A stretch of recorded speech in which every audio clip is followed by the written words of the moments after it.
জুলাই সনদের অধীনে নির্বাচন চায় জামাত। প্রধান উপদেষ্টার সঙ্গে বৈঠকের পর নেতারা। এনসিপির পর বিএনপির সঙ্গেও হবে আলোচনা। নানা শর্ত দিয়ে ভোটে বাধা সৃষ্টি করছে কিছু দল, মন্তব্য তারেক রহমানের। জুলাই চার্টার না করে নির্বাচনের ট্রেন ছেড়ে দেওয়াটা এক ধরনের ভুল সিদ্ধান্ত। আমরা চার্টারের পূর্ণ বাস্তবায়ন চাই এবং এই চার্টারের ভিত্তিতে আগামী নির্বাচন হইতে হবে।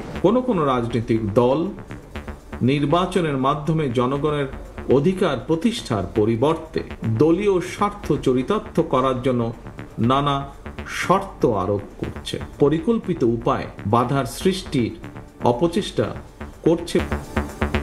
ভোট বানচালের ষড়যন্ত্র রুখতে সব দলকে ঐক্যবদ্ধ থাকার আহ্বান স্বরাষ্ট্র উপদেষ্টার। জাতির বৃহত্তর স্বার্থে গণতন্ত্রের পথে উত্তরণে ঐক্যবদ্ধ থাকতে হবে। এই ঐক্যে যদি ফাটল ধরে, এর মধ্যে কিন্তু ফ্যাসিস্ট দৃশ্যরা ঢুকে বিশৃঙ্খলা ও নৈরাজ্যকর পরিস্থিতি সৃষ্টি করতে পারে।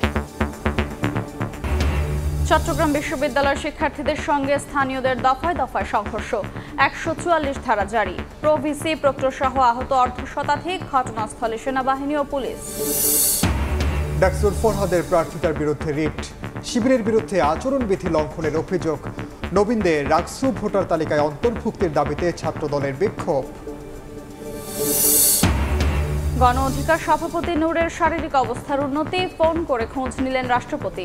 হামলাকারীদের খুঁজতে হচ্ছে শক্তিশালী কমিটি, জানালেন উপদেষ্টা আসিফ মাহমুদ।